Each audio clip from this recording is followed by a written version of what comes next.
Hey, the long-awaited iPhone video, the lost iPhone video. A couple weeks ago, I was down on the canal boom, cleaning the canal boom up, and that's just south of Summit Lake. And as if you've kind of watched any of the videos, the iPhone disappeared and kind of shut me down for a little bit. The story there was I was out working, very cold day, so there was probably two people that I had seen on the towpath the whole time. When I was out there, and had my little phone set up on my tripod and was filming what I was doing. You guys have seen the videos for those. So I changed the angle a little bit and kind of had the iPhone sitting out in the open. Don't usually do that, but I had done that because I kind of wanted a different angle. I know the videos get a little bit boring. I'm going about my business, doing things, and at some point I looked up and I realized the phone's not there. Oh my gosh.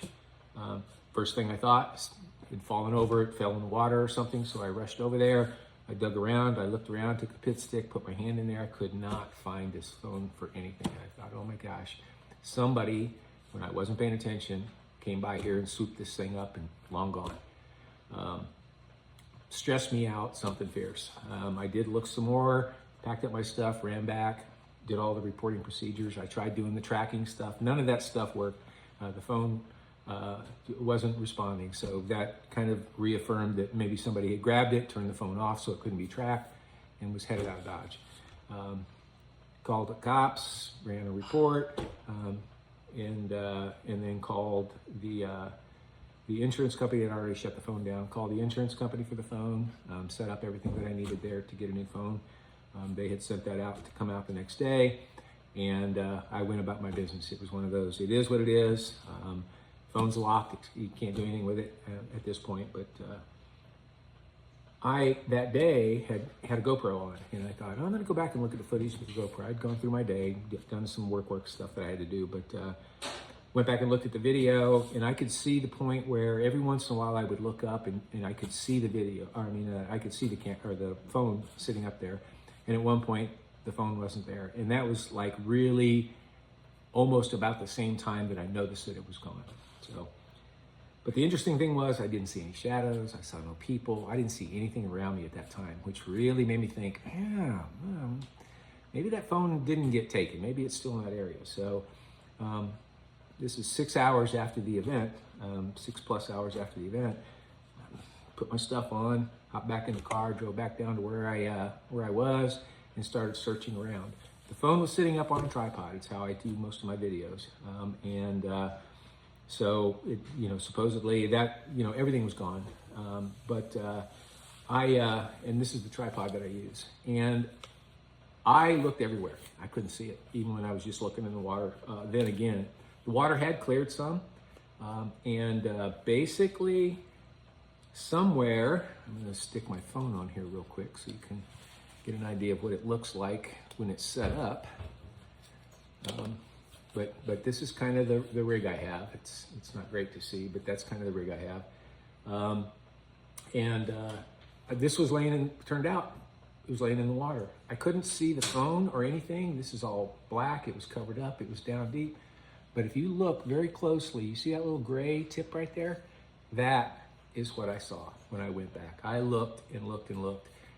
Another 5 or 10 minutes, and I saw that, and I reached my hand down really quickly, grabbed it. I don't know where I grabbed it from, but pulled this phone out just like this. Phone was dead, but I was like so relieved. Number one, because I know the phone is accounted for at this point. But I had all the things going on. Brought the phone home. It did have a microphone system on it that day, and that ended up getting ruined. The tripod that I use right here has a remote on it that operates the camera, and turned out I cleaned this up. That still works great, perfect. I love this little tripod. It works out really good. It's a good selfie stick too.